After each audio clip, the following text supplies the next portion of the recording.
Assalamualaikum warahmatullahi wabarakatuh. Perkenalkan, saya Rama Permana dari Prodi Komunikasi dan Penyiaran Islam kelas C. Di sini saya akan menyampaikan materi atau bab pertama dari hadis, yaitu tentang terminologi hadis. Hadis secara etimologi merupakan isim masdar dari kata kerja yang berarti komunikasi, cerita, percakapan baik dalam konteks agama maupun duniawi dan dalam konteks sejarah atau peristiwa atau kejadian aktual. Penggunaan dalam bentuk kata sifat mengandung arti. Yang pertama ada al-jadid, yaitu sesuatu yang baru. Yang kedua al-khabar, yaitu berita ataupun yang dipercakapkan. Dan yang ketiga yaitu al-qarib, yaitu sesuatu yang dekat. Nah, secara terminologi, ahli hadis, ahli usul fikih berbeda pendapat dalam memberikan pengertian hadis. Ada beberapa definisi yang berbeda. Ada yang mendefinisikan hadis adalah segala perkataan Nabi Shallallahu Alaihi Wasallam, perbuatan dan al-ihwalnya. Lanjut ke selanjutnya, yaitu tentang sunnah. Secara etimologi merupakan jalan lurus dan berkesinambungan, yang baik maupun yang buruk, sebagaimana yang dapat dilihat dari perkataan Rasul, yaitu barang siapa yang merintis suatu jalan yang baik, maka ia akan memperoleh pahalanya dan juga pahala orang yang mengamalkan sesudahnya.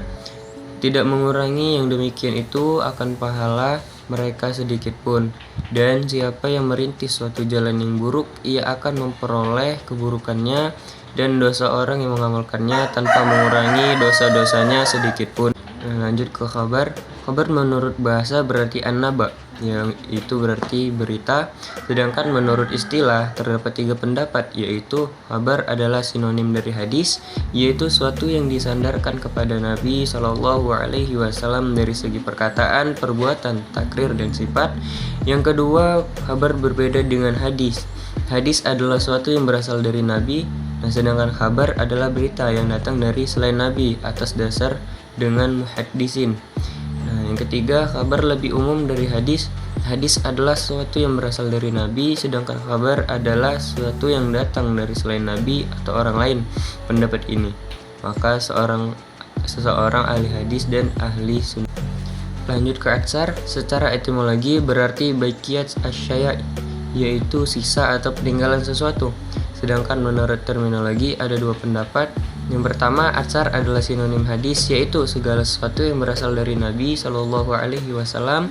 Dan yang kedua, atsar berbeda dengan hadis, yaitu sesuatu yang disandarkan kepada sahabat dan tabi'in yang terdiri atas perkataan dan perbuatan. Nah, jumhur ulama cenderung menggunakan istilah khabar dan atsar untuk segala sesuatu yang disandarkan kepada Nabi Shallallahu Alaihi Wasallam dan demikian juga kepada sahabat dan tabi'in. Namun, para fuqaha Khurasan membedakannya dengan mengkhususkan al-mauquf, yaitu berita yang disandarkan kepada sahabat dengan sebutan atsar, dan al-marfu', yaitu segala sesuatu yang disandarkan kepada Nabi Shallallahu Alaihi Wasallam dengan istilah khabar. Nah, kedudukan dan fungsi hadis. Dari segi keberadaannya sebagai wahyu dan sumber syariah yang wajib diamalkan isinya, sunnah sejajar dengan Al-Quran.